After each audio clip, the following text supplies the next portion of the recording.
আজ আপনাদের তিনটি বিখ্যাত কিন্তু অপ্রতুল উদ্ভিদের সঙ্গে পরিচয় করাবো। আশা করি এই উদ্ভিদ তিনটি সঙ্গে আপনারা পূর্বে নামে পরিচিত, হয়তো আগে দেখেননি।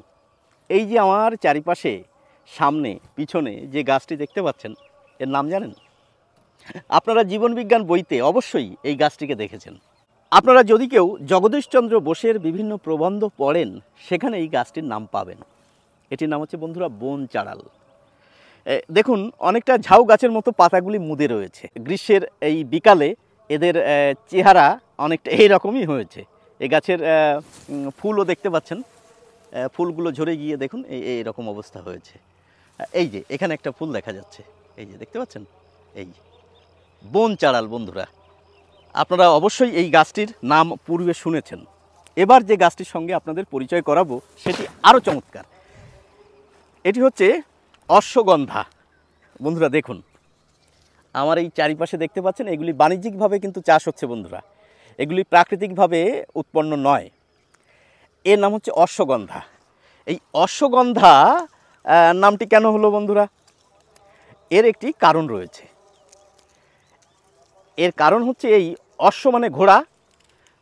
ঘোড়া আর একটি বৈশিষ্ট্য হচ্ছে ঘোড়া একটি শক্তিশালী জন্তু, আমরা জানি, এবং সে চারিদিকে গমনে সক্ষম। আর এই গাছের মূলও ভেষজভাবে এমন শক্তিশালী যে আপনি যদি সঠিক মাত্রায় পরিমাণ মতো ব্যবহার করতে পারেন, তাহলে আপনি অশ্বের মতো শক্তিশালী হয়ে উঠবেন।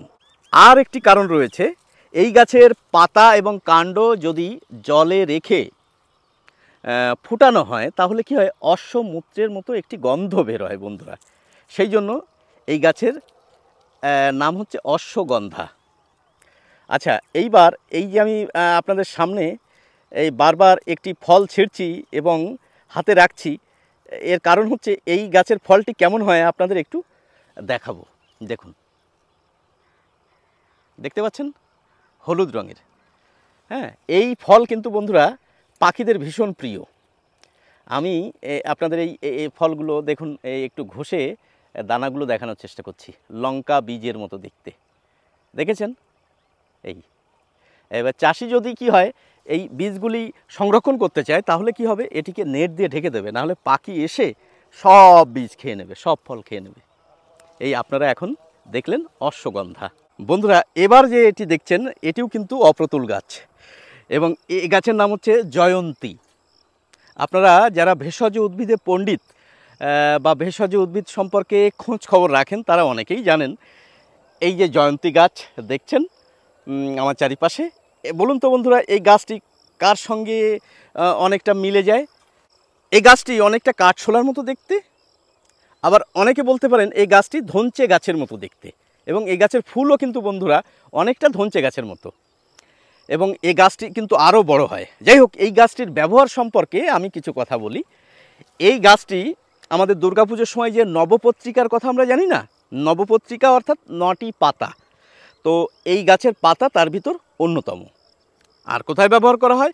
ভূত চতুর্দশীতে যে 14 শাক খাওয়ার আমাদের প্রচলন রয়েছে, তার ভিতর কিন্তু বন্ধুরা এই গাছের কচি পাতা। তাছাড়া এর আরও অনেক ভেষজ গুণ রয়েছে, আপনারা সেটা জানেন। আমি আজ আপনাদের এই তিনটি উদ্ভিদের সঙ্গে পরিচয় করালাম। কেমন লাগলো অবশ্যই আপনাদের মন্তব্যের মাধ্যমে জানতে চাই। সকলে ভালো থাকবেন।